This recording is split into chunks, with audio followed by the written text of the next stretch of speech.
I was saying one of the things I've long been fascinated about your practice is that it's sort of, and I know a lot of folks have sort of spoken about this, but the fact that it's research-based, but it is sort of research-based in a way that is, really sort of concerned with this idea of Black men, but sort of across sort of space and time.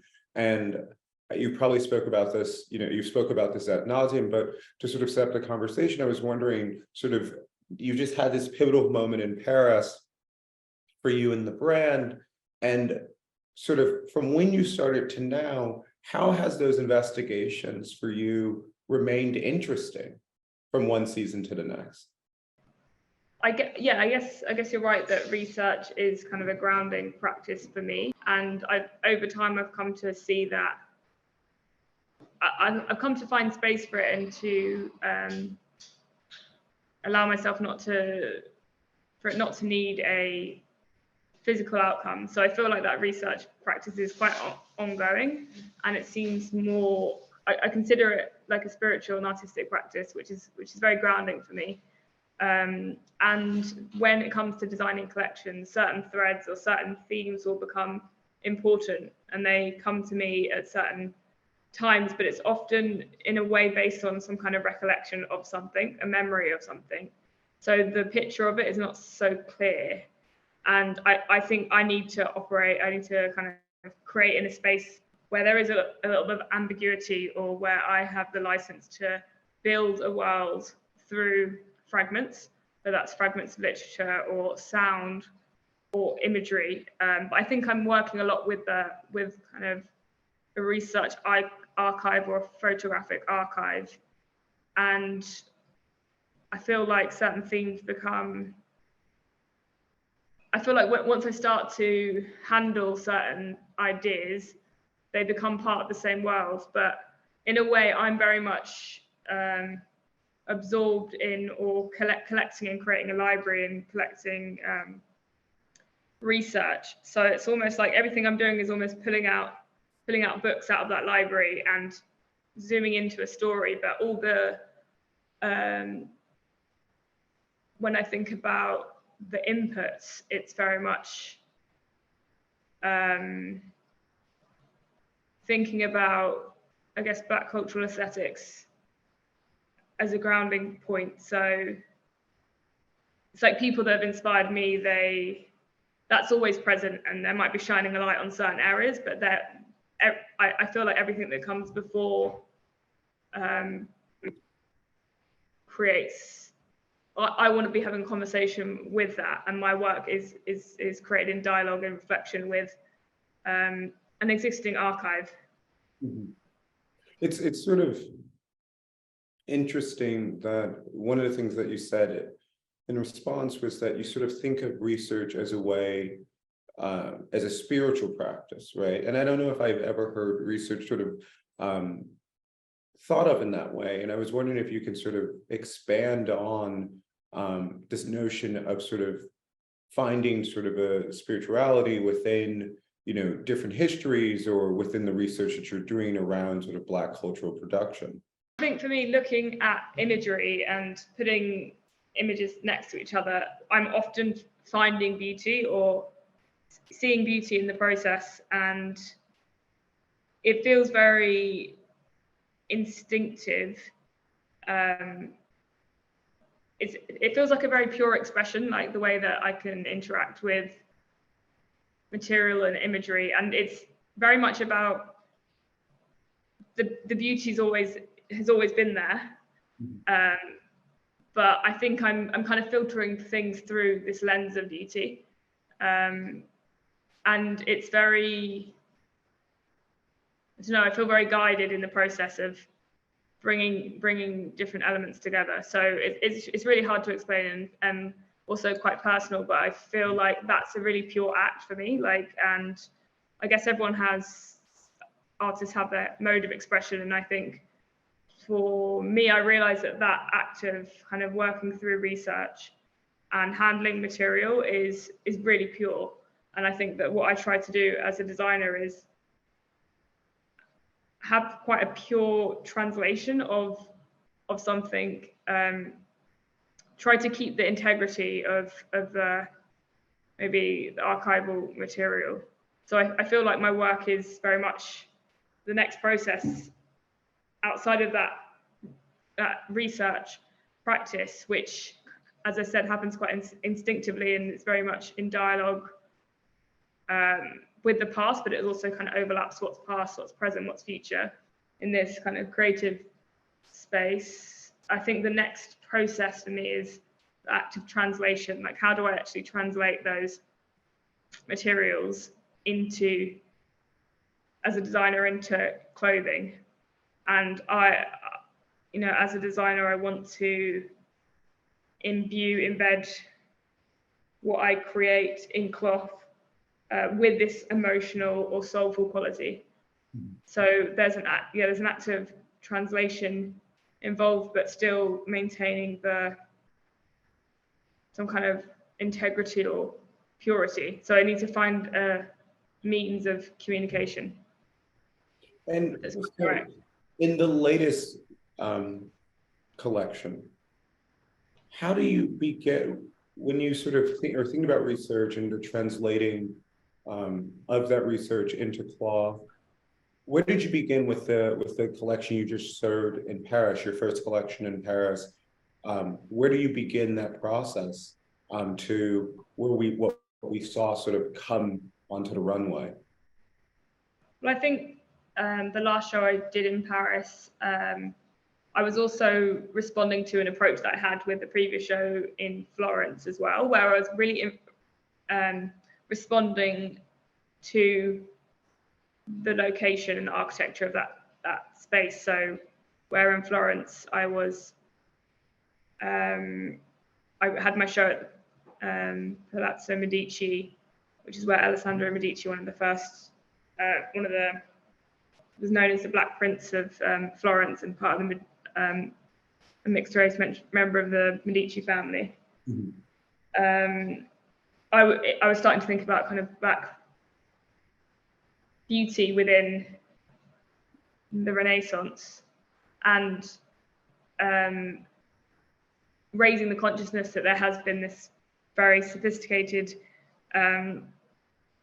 vision of Black masculinity further back in history. So it was connecting to that, and it's always about revealing in some way threads of beauty and sophistication and dignity that are very much there, but maybe haven't been communicated maybe in the field of fashion. And so it was really interesting for me to think about location and situating what the brand can do within that history. And so I had a similar approach coming to Paris, which is something that has been an important step for the brand and been something that's kind of been on my radar for a long time, building up to that point. It was thinking about positioning Wells Bonner as a brand that is interested in bringing an Afro-Atlantic spirit to European luxury, and Paris being a location that very much epitomizes a lot of my ideas around luxury and kind of brands that I have been interested in terms of their own heritage. It was how does Wells Bonner, as a brand that has another cultural perspective, but still wants to create luxury clothing, what's Wells Bonner's entry point into Paris? And for me, that was like, who are the people that have the entry point was the people that have lived in Paris, or this idea of these different artists, Parisiers, and what that place had opened up for different creative individuals. So I think my entry point often is real people. It comes back to the archive. It comes back to photographic records of people or films of people, and also recollections, prose, fragments of thinking of people's lives. So for me, I was thinking, one of the people I was thinking about was James Baldwin and his Paris years, and just like the creative space that would have opened up for him. But then I was also thinking about people like Josephine Baker. So people coming from other places to Paris, and what the city may have opened up for them in terms of self-expression. And another person I was thinking about was the Maharaja of Indore, who was a big collector of modernist furniture and design and jewelry in the 30s. And so Paris became a place where he developed a very specific aesthetic sensibility. So I was interested in these different people and how somehow being buried opened up potential for artistic expression and self-expression. And a lot of the material I was looking at that helped me to understand these people was a lot of, I don't know, photographs of people in a domestic space. And so somehow those photographs, or those even paintings of these individuals, become this quite immortalized image of this moment. And that sounds like quite a long tangent, but in that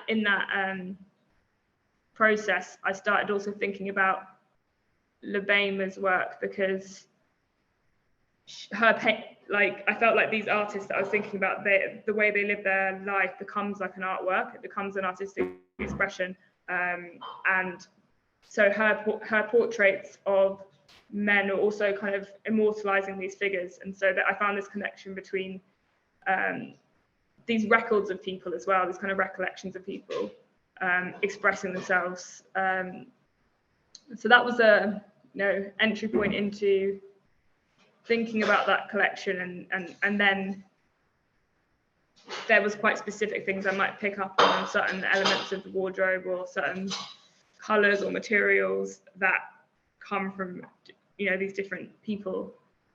But I think another element of this collection which was quite interesting for me was obviously these real people and as reference points are historical figures.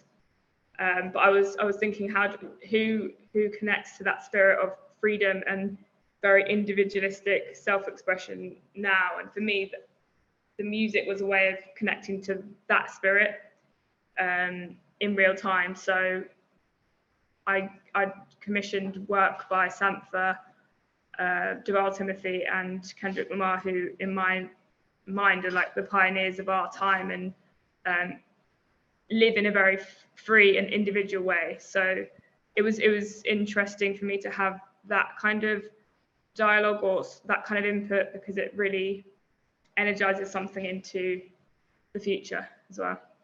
Yeah, like I was going to, thinking about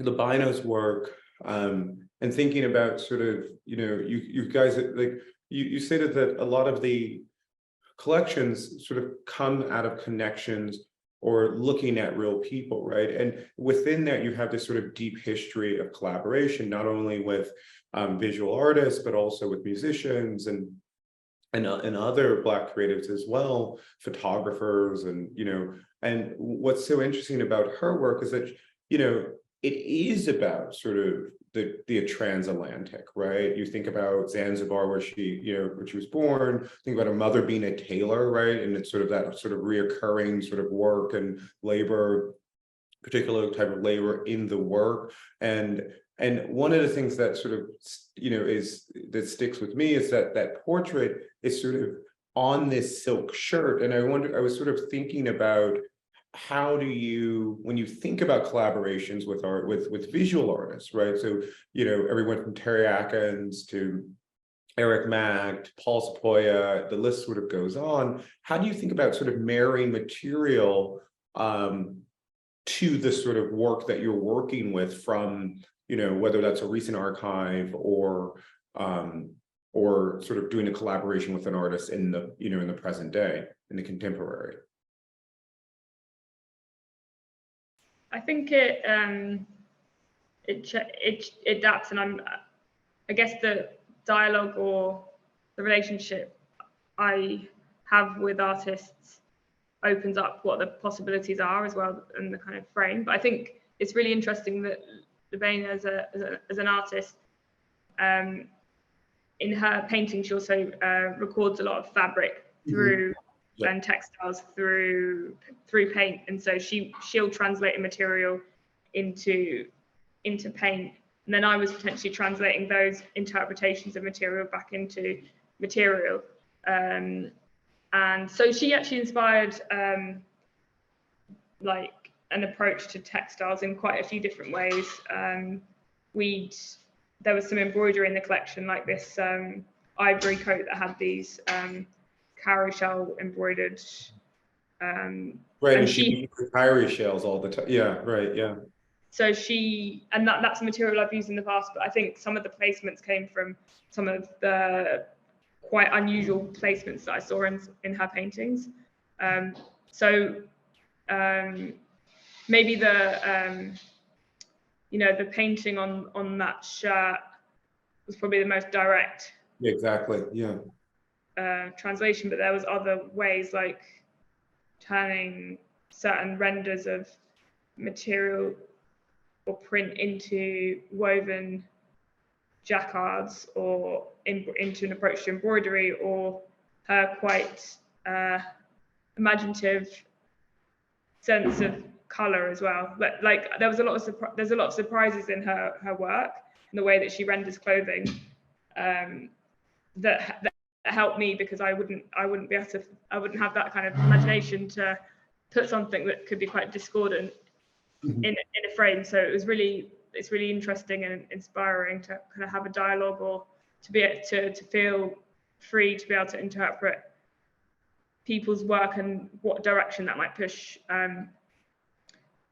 the collection in as well. But I think there was definitely like a lot of an approach to color that was very interesting, and informed the collection.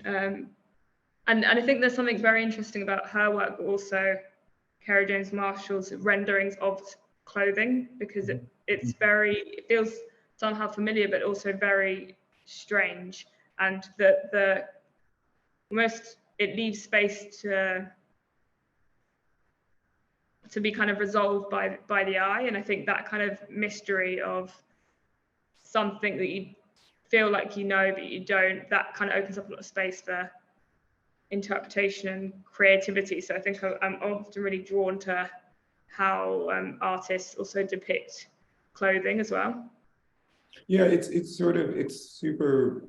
I remember when Carrie did that cover of Vogue, and it was the Virgil, as you was thinking, I was thinking about the Virgil Abloh dress that he sort of put on one of his models, and this sense of sort of it not being resolved, or the way that sort of like artists take liberties, just like designers take liberties. So it's always so interesting where those liberties, sort of how those liberties show up, whether it's in paint, or whether it's in a photograph, or on a dress, or what have you. It's like I remember when you used a Great Migration. This is like my favorite piece of clothing. I wear it all the time still. It's that Great Migration series, sort of painting from the Great Migration series, and it's on this similar on the, I believe it's silk, and the way that shirt moves, and how it mimics the movement of the people that were moving from the American South to the North during 1920s, 1970s, during that period,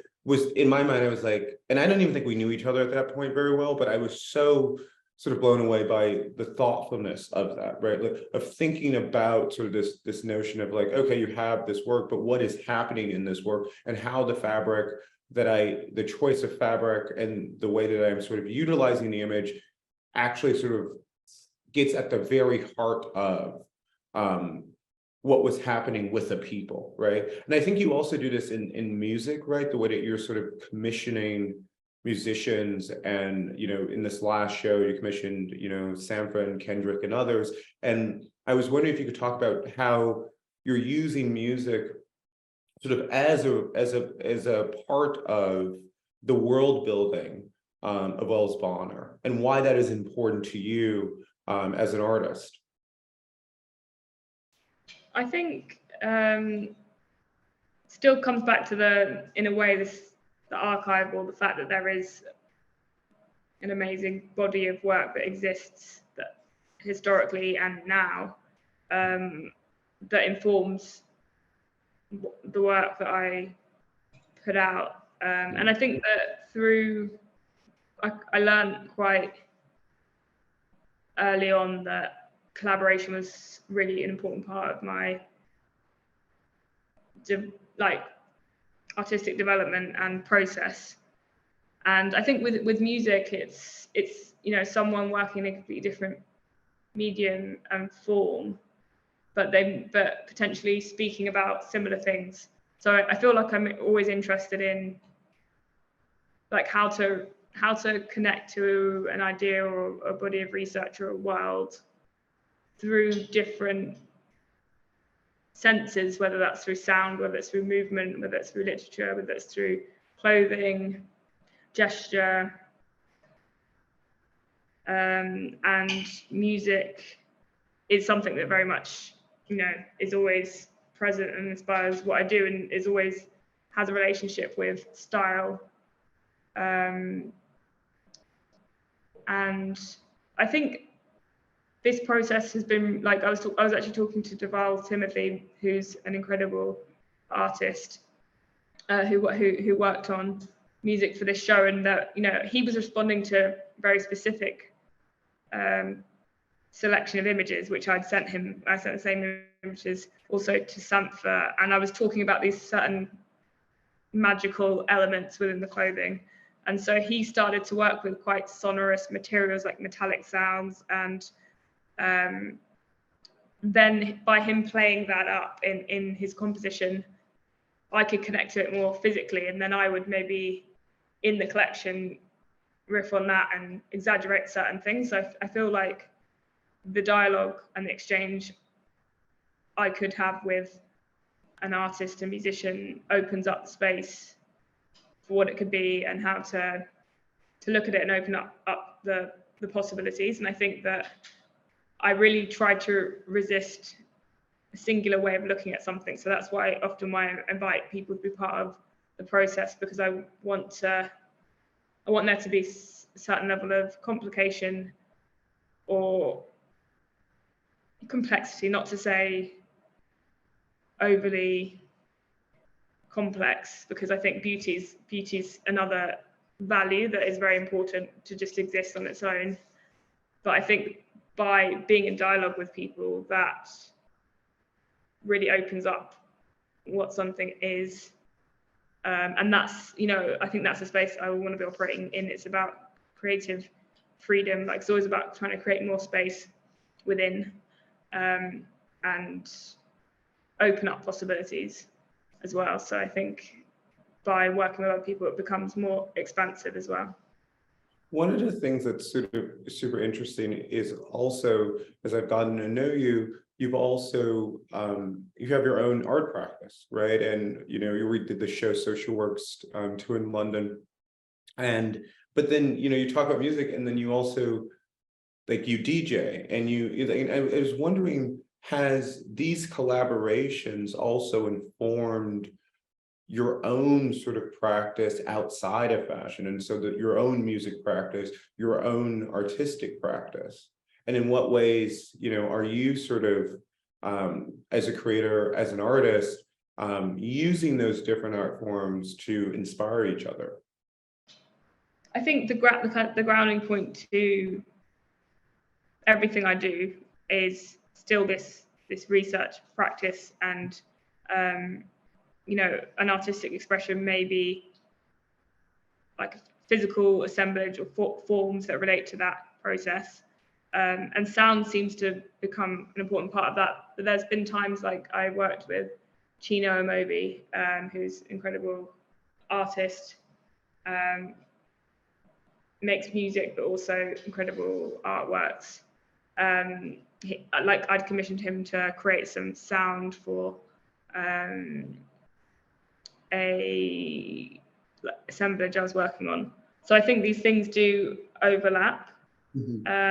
But I think in a way the grounding point is still the research, and I think pulling back to that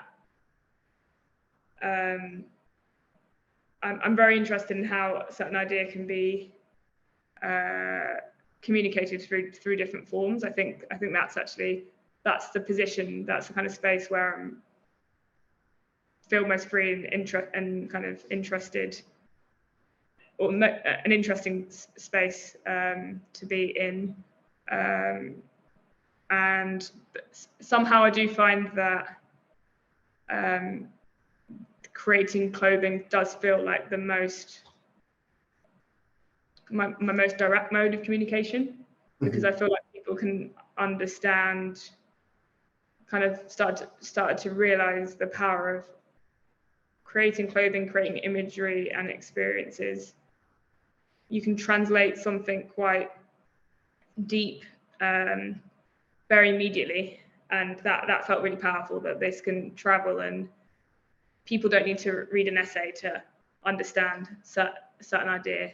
So that's quite interesting to me. And some of the other work I do maybe feels more personal in a way. It's kind of for me in a way. And whereas I don't think the clothing, I don't think actually the work I did was one is really, I think about myself so much in that it's not, there's a really specific purpose and intention and motivation behind what Wellsborne is and how it operates. And I'm very interested in building something that has longevity, building something for the future. For the personal artistic practice, do you find there's more freedom in that, out of curiosity? I think that, One project seems very public. One project very public. I think potentially. I think that also the way I think about artworks and maybe working in a kind of artistic institutional spaces, that I think about it on a very different timeline, very different temporality. So that's a much just has a very different pace to it, and I'm quite conscious of giving that space to develop on a much longer timeline. I'm very embedded and understand the rhythms of fashion, which is very much like 6 month cycles, and that kind of does a certain thing, but it also has limitations to kind of produce work that quickly. Sometimes you can't go as deep as you can if you were working on something for a few years towards an exhibition. So I think I understand, where certain ideas are going to be better suited to be expressed. I think it's kind of being able to balance in a way between those spaces that's also interesting to me. So in a way, I think the freest form is actually collecting and the kind of research practice that doesn't need to have an outcome. Right. That's kind of feels like the most liberating place to be, that I don't need to be physically producing sometimes. I think that felt quite important, to carve out a space where when I can work on themes and research projects for a long amount of time without too much pressure on the output, because I think everything I'm absorbing very much is reflected in everything I do naturally. So I think the most important thing is that I'm actually engaged in that process, because it will manifest its own way. One of the things that sort of at the beginning of the conversation, you talked about sort of images, and you alluded to the power of images. And one of the things that I have found fascinating over the years that you've been creating, not only have you been creating, clothing and, fashion, but you've also been creating an incredible image archive of Black folks. And I was wondering if you could talk about sort of, I almost see that in some ways as this other project that you're engaged in as well. And I was wondering sort of, with this sort of commissioning of, folks like Tyler Mitchell and Duramel, and I mean, the list sort of goes on and on. how can you talk about sort of that, how you approach the sort of image making aspect of Wells Bonner? Yeah, thank you for acknowledging that. I think in a way, I feel like my approach, I've often been really interested in image making, and so in a sense, I'm doing something like art direction or creative direction, like it's kind of broader than design. I think even my entry point into design comes from a more almost creative direction background or artistic direction background. I'm very interested in the complete picture of something and a very holistic expression. And so it kind of goes beyond individual pieces also. And I think the reason why it's important is because I'm absorbing so much photographic material in my own process. So then it's like what I'm exposed to, then I kind of want to make sure that it becomes part of the archive as well. So it's kind of like a response to that. But I think there's also some sense of like creating history or marking the importance of something. Like, for example, to work with someone like Liz Johnson-Arter, to have her document certain moments that have been important for us. Her work and her photographic archive has been such an important resource and record for many of us. And it's like to then become part of the archive is because she's recorded it and because her process is ongoing, that feels very special. So I think there is a very active process of ensuring that what I'm doing can be part of an archive. But I think it's also a very rewarding process to work with different photographers and for them to present their view of looking at the world of Wells Bonner and expanding it. I think it's like opening up different viewpoints and ways of looking, and to be seen through other people's eyes as well. I think that's interesting, and I think it's kind of, in a way, it's like slightly curatorial the way I work with different photographers. I'm very specific about who I work with, but I almost feel like that's the when I work with people, it's very I would say collaborative. Like, it's not like I'm trying to have them represent something very specific. I kind of by choosing to work with certain people, I want what Wells Bonner is going to be part of their language. So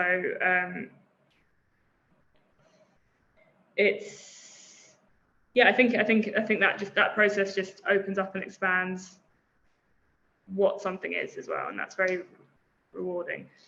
Yeah, and it's not as if you haven't worked with quote unquote commercial photographers, which you have, but you sort of have mostly worked with fine art photographers. I don't know if those distinctions are helpful in this moment, but I think that there is something. You said curatorial. I do see that because it's beyond the traditional fashion image, in the sense that you allow these image makers to sort of create within their worlds, right? So it's not just about sort of, that old adage, like one for me, one for them. It could really be, an image for them, right? Like, it's within their aesthetic language, is within the sort of hierarchies around beauty or visual culture that they are sort of interested in. And so it is, in that way, curatorial. I also am often reminded of like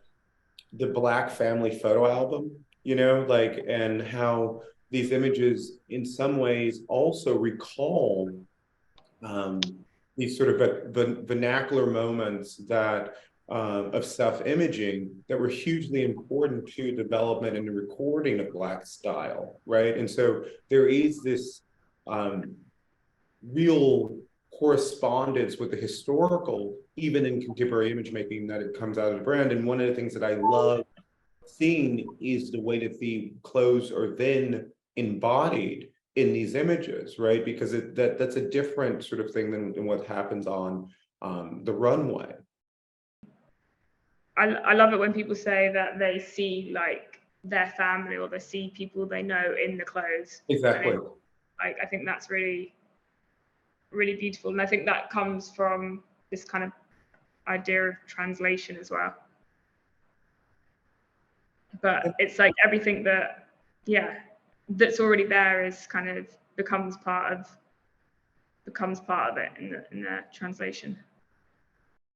And one of the things that you've also covered, but I wanted to sort of create space for in this conversation, is this idea that, you know, the menswear, right? And sort of this idea, this notion around sort of we often see, and I sort of encountered this when I was doing the New Black Vanguard, is we often see, you know, images, whether that's, you know, sort of photographically or, you know, the way that, you know, images of Black people around the world, they're often sort of conceived and made by men, right? And so to sort of also step into that space, right? And I think of, like, you know, some of the image like Nadine and Renelle and some of the sort of this younger generation sort of saying that, you know, most of the images that we encounter are literally produced by men, right? And I'm always sort of thinking about what is this other perspective, and I think about it in relationships to the way that you're sort of thinking about menswear, and the way that you're like, I'm actually going to make a menswear line because I have something to say about dress in this particular way, or the dress in the way that we have gendered you know, dress. And I was wondering if you can talk about you know, finishing at, you know, St. Martin's and saying, I'm going to launch a menswear line. Can you talk about why that was an important gesture for you to sort of play in this particular area of fashion? I think I just found there was a lot of more space within menswear to express something that I felt like there was a lot more creative opportunities, I think. And at the time I was reacting to a very limited scope of how, say, Black masculinity was represented within fashion at that time, which was like 2015. But I find it interesting that you talked about these other female photographers like Nadine, that like a different type of gaze. And I think that maybe some motivations I had was I had a real tenderness, and it was a very loving approach that I wanted to kind of bestow on who I was dressing. Like, it was very kind of emotional and tender, and I wanted to offer something that could open up space for people to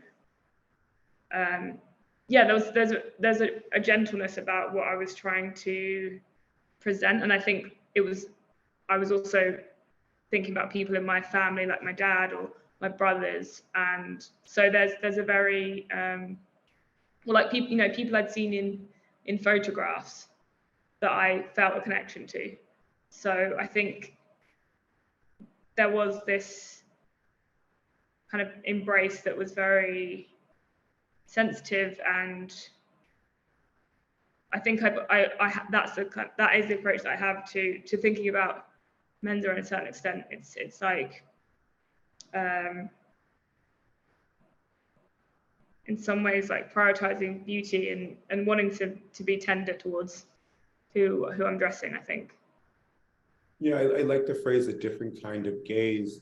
You know, one of my sort of real last questions is just around this idea of, like you said, Paris was, you know, this monumental moment for you. And, you know, it's really, it's about the, you know, sort of the challenges, right? Like we haven't, one of the things that I was thinking about is like we haven't had a menswear or really any sort of brand that became sort of a legacy brand, right, for us, right? There's no brand that we can point to and say, this is the Black legacy brand, or these are the groups of Black legacy brands. And you sort of alluded to the fact that, you know, you're thinking about that actively in today. How do you build a heritage? How do you build a legacy? And I was wondering if you can sort of talk about how you're sort of thinking about that with the decisions you're making around, you know, Wells Bonner and the sort of positioning of the brand, so it can be something that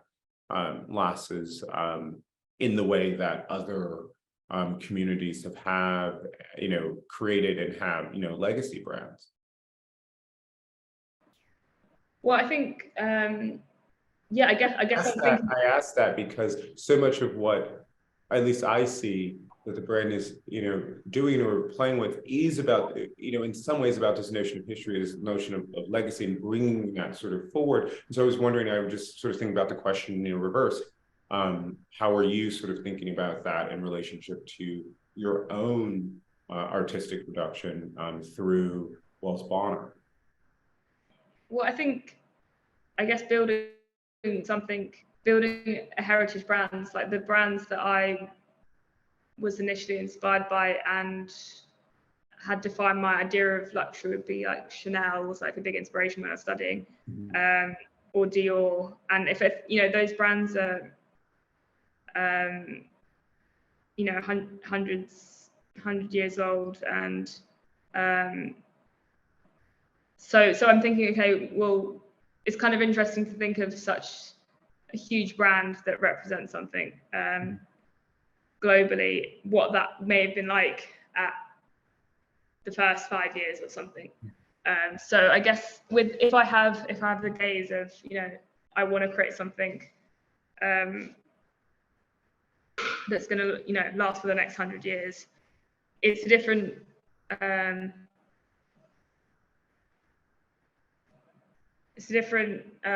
perspective. Like I've been quite specific because I don't feel like I need to make kind of short-sighted decisions in a way. And so I think building something with integrity and maybe not doing there could have potentially been easier routes. But I've been quite, I guess, yeah, specific up to this point, which also allows me to be uncompromising as well. But I think with that, you know, with that view, it's been easier for people to maybe put my work into a certain category or kind of understand Wells Bonner within some kind of space that maybe isn't a luxury space. And I think that what I'm trying to build with Wells Bonner is to build a luxury brand. And yeah, it takes time to do that. Yeah.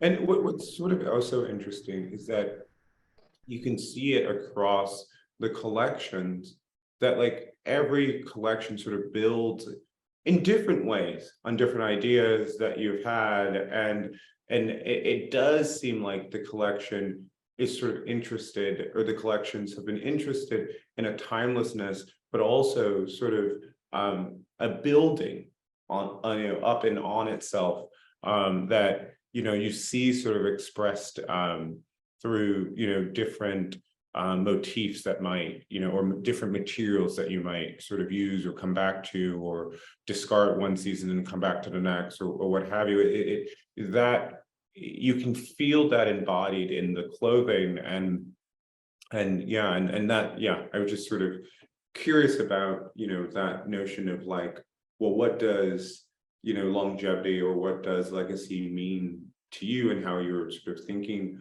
about it, because, you know, obviously there had to be, you know, and continues to be tough decisions that one has to make to ensure or secure a future. But I'm sort of, you know, I just wanted to thank you for the conversation, and it was like really great. Thanks so much, Antwaun. Yeah, I feel like got more conversations to have, but I really appreciate your time and your support of Wellsborne. 3045, take 1, Alice Coltrane.